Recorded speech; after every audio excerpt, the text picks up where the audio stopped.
Hey everyone, welcome back. Today we're going to be doing a deep dive into something pretty cool. Oh, yeah. Rewiring your brain for abundance. I like it. I love this topic. Yeah. And I think it's something that a lot of people are interested in. For sure. But maybe you don't know where to start. Absolutely. So I'm really excited about this. Me too. We're going to be taking a deep dive into the work of Dr. Tara Swart-Bieber. Oh, I've heard of her. Yeah, she's amazing. Yeah. She's a neuroscientist, a psychiatrist, Wow. a senior lecturer at MIT, and an author. That's impressive. She's written several books. Okay.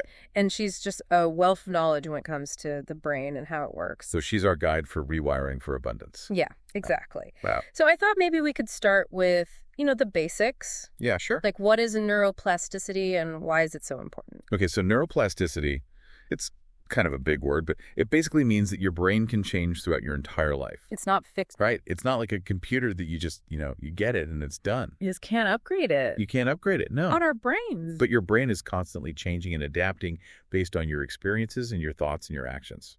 So that means, we have the power to change our brains. Yeah, absolutely. That's pretty amazing. It is. It's really empowering. Yeah, because I think a lot of people feel like, they're stuck with the brain they were born with. Right.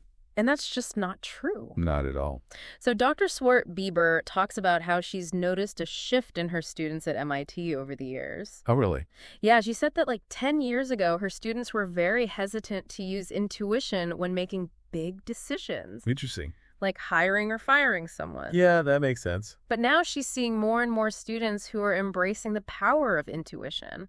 That's fascinating. Yeah, and they're realizing that it's not some mystical woo-woo thing. Right. It's not just a feeling. Yeah, it's a real skill that can be developed. And a valuable. And a valuable one, absolutely. So how does this all tie into rewiring our brains for abundance?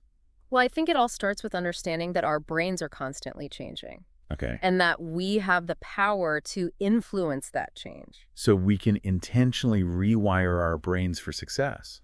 Exactly. And one of the ways we can do that is through a concept called manifestation.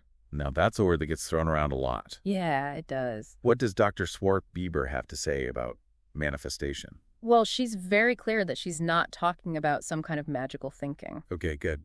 Because that's not really my thing. Yeah, me neither. It's got to be grounded in reality. Right. So what is it then? She describes it as using the science of neuroplasticity to intentionally create the life you want. So it's about aligning your thoughts and actions with your goals. Exactly. I like that. Yeah, and she talks about this concept of magnetic desire. Magnetic desire. Yeah, it's basically this deep, visceral pull towards your goal Okay. that fuels your actions and keeps you motivated. So it's not just wishful thinking. No, it's about having a burning desire that propels you forward.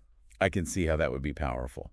It is, and Dr. Swart-Bieber actually used these principles to manifest her own goals. Oh, really? Give me an example. Yeah, she actually had a vision board in her bathroom. In her bathroom. Yeah, and on that vision board, she had the exact amount of money that she wanted to earn. Wow, she was specific. Very specific, and guess what? Uh-huh. She manifested it. She did. She achieved her goal. That's amazing. Yeah, so she's living proof that this stuff works. Okay, I'm intrigued. How can we start applying this to our own lives? Well, she breaks down the process into 4 steps. 4 steps. All right, Mhm. I'm ready. Let's hear them. Okay, step 1 is all about raising your awareness. Raising your awareness of What what you really want and why you want it. Okay, that makes sense. You got to know where you're going. Right, and she suggests doing a head, heart, gut check. A head, heart, gut check. Yeah, so you ask yourself logically, does this goal make sense? Okay. Emotionally, does this goal excite me? And intuitively, does this goal feel right? So you're checking in with your head, your heart, and your gut. Exactly, and if all 3 align, then you know you're on the right track. I like that it's a holistic approach. It is. So once we've raised our awareness, what's next? Step 2 is all about focused attention. Focused attention on what? On your current behaviors and patterns. Okay, so like taking stock of where you're at. Yeah, and identifying any habits or beliefs that might be holding you back. So like if you want to be a writer, but you never actually write. Exactly, or if you want to start a business, but you're afraid of failure. Right, you got to identify those roadblocks. Yeah, so step 2 is all about gathering information about yourself. Makes sense. Okay, so now we've raised our awareness, we've gathered information. What's next? Time for action. It's step 3 is deliberate practice. Deliberate practice, so like taking concrete steps towards your goals. Exactly. And she recommends setting up 12 micro habits each year. 12 micro habits, what are those? So these are small, manageable actions that you can do consistently to move you toward your goals. Give me an example. Like if you want to write a book, you could commit to writing for just 15 minutes every day. Okay, so small steps, but consistent action. Exactly. I can see how that would add up over time. It does. All right, so we're being deliberate in our practice. What's the final step? Step 4 is accountability. Accountability, that's a big one. It's the glue that holds everything together. Because it's easy to get excited and then lose motivation. Yeah, we've all been there. So how do we stay accountable? Well, she suggests finding a system that works for you. Like what? It could be a coach, a therapist, a supportive friend, or even just a simple habit tracker. Whatever keeps you on track. Exactly. This is great. I'm loving these 4 steps. Me too. They're so practical and actionable. They are. And I think they really highlight the fact that we have the power to change our brains and our lives. For sure. So we've got these 4 steps, but what about those pesky negative thoughts that always seem to creep in? Yeah, those are a big obstacle. They can really sabotage our efforts. So how do we deal with them? Let's find out. All right, stay tuned because next we're diving into the power of affirmations I can't wait. and how they can help us rewire our brains for positivity and abundance. This is going to be good. All right, so those pesky negative thoughts, you know the ones... Yeah, the ones that just love to rent space in our heads. Exactly. They can be a major roadblock when it comes to rewiring for abundance. Seriously, like they're the ultimate dream crushers. They can be, but the good news is we don't have to let them win. Okay, give me some hope here because some days it feels like those negative thoughts are on a loop. I hear you. Why? But Dr. Swart-Bieber had some amazing insights on this. She says we can actually rewire those negative pathways in our brains. Wait, rewire them, like literally change the way we think. Yep, pretty amazing, right? That's huge. But how do we actually do that? Well, it starts with awareness, right? Recognizing those negative thoughts when they pop up. Okay, so like catching myself when I start spiraling into self-doubt. Exactly. And then instead of letting those thoughts take over, we can challenge them. Challenge them. How? With affirmations. Affirmations. I've heard of those, but sometimes they feel a bit cheesy. I get it. But Dr. Swart-Bieber has a really powerful way of using them. It's not just about repeating positive phrases. It's about creating affirmations that directly address those underlying beliefs that fuel the negative thoughts. So like digging deeper and getting to the root of the issue. Exactly. So let's say your negative thought is, I'm not good enough. Oh, that's a familiar one. Right. So instead of just saying, I am good enough, which can feel forced, you dig deeper. Yeah. What's the belief underneath that thought? I guess it's this feeling that I'm not worthy of success or happiness. Bingo. So then you create an affirmation that directly challenges that belief, like, I am worthy of love and abundance, or I am capable of achieving anything I set my mind to. Okay, I'm starting to see how this could be really powerful. It's like reframing those negative beliefs with positive, empowering ones. Exactly. And Dr. Swart-Bieber actually uses this amazing affirmation herself. I could be the first. Wow, I love that. It's so bold and inspiring. Yeah, it opens up a world of possibilities. It's like saying, I'm not afraid to take risks. I'm not afraid to be different. Exactly. Yeah. It's about embracing your uniqueness and your potential. Okay, I'm feeling inspired. So we've got our affirmations. How do we actually use them? Well, repetition is key. Say them out loud, write them down, visualize yourself living those affirmations. So it's not just about thinking them, it's about feeling them too. Yes.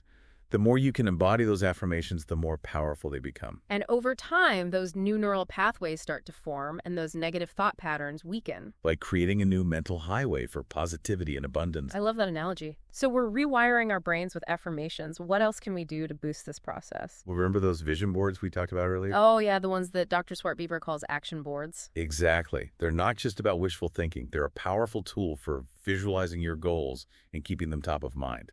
Okay, but I have to admit, I've always been a bit skeptical of vision boards. They seem a bit woo-woo. I hear ya. But think of them as a visual representation of your desires, a way to prime your brain for success. So it's like creating a roadmap for your dreams. Exactly. And Dr. Swart-Bieber emphasizes choosing images that evoke strong, positive emotions. So it's not just about pretty pictures. It's about images that spark joy and excitement. Exactly. The more you can connect with those emotions, the more powerful the vision board becomes. Okay, I'm starting to see the light here. It's not about magic. It's about intentionally directing our focus and energy towards what we want to create. You got it. It's about aligning our thoughts, our emotions, and our actions. Powerful stuff. So we're visualizing our goals, affirming our worthiness. But what about those external factors that can throw us off track? Ah, yes, the stress monster. That's a big one. Stress is a major energy zapper, and it can really sabotage our efforts to rewire for abundance. So how do we deal with it? Well, Dr. Swartbeber explains that stress is actually a natural response. It's our body's way of protecting us from danger. Which makes sense. You know, back in the caveman days when we had to worry about saber-toothed tigers and all that. Exactly.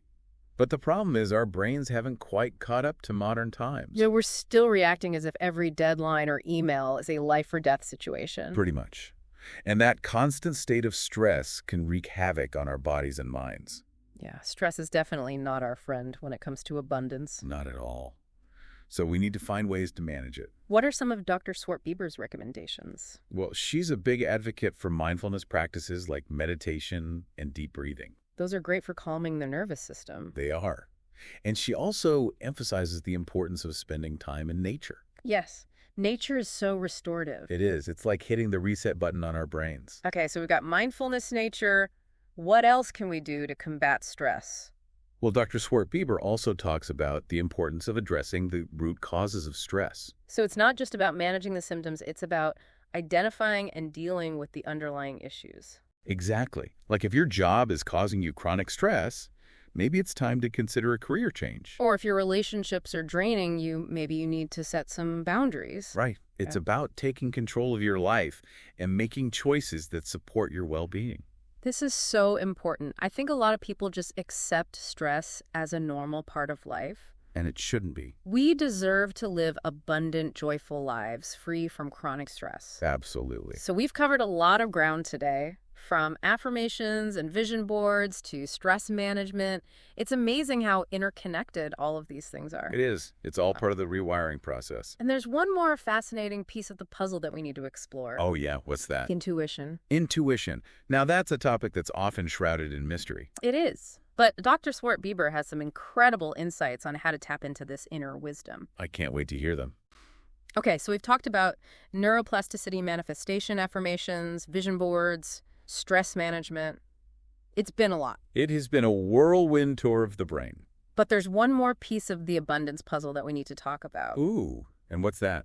Intuition. Ah, intuition, that mystical sixth sense. Well, Dr. Swartbeber doesn't see it as mystical at all. Oh, really? How does she explain it then? She says intuition is a real, measurable phenomenon that stems from the complexity of our brains. So it's not just some woo-woo feeling. Nope, it's based on science. Okay, I'm intrigued. Tell me more. Well, think about it. Our brains are constantly gathering information, even when we're not consciously aware of it. Like a supercomputer running in the background. Exactly, and all of that information is stored somewhere in our nervous system. So it's like a vast library of experiences and knowledge. And Dr. Swartbeber says that intuition is basically tapping into that library. So it's not about getting some kind of divine message. It's about accessing the wisdom that's already within us. Exactly. It's like our inner guidance system. Cool. But how do we actually tap into that guidance system? Well, she recommends a few things, like first, journaling. Journaling, how does that help? It helps us become more aware of our thoughts and feelings and those subtle intuitive nudges. So it's about creating a dialogue with ourselves. Yeah, and by writing things down, we're bringing those subconscious thoughts to the surface. Okay, that makes sense. What else? She also emphasizes the importance of gut health. Gut health. What does that have to do with intuition? Well, you know how they say our gut is our second brain? Yeah, I've heard that. So Dr. Swartbeber explains that stress, bloating, indigestion, all of those things can actually make it harder to access our intuition. Wow. So if we want to strengthen our intuition, we need to take care of our gut. Exactly. It's all connected. This is fascinating. It is. And the more we practice tuning into our intuition, the stronger it becomes. Like any skill, it takes practice. So are you ready to start trusting your gut? I think I am. Awesome, because Dr. Swartbeber says that the more we trust our intuition, the more empowered we become to make decisions that are aligned with our true selves. That's powerful. It is, and that's what rewiring for abundance is all about. It's about aligning our thoughts, our actions, and our beliefs with the life we truly desire. I love that. Me too.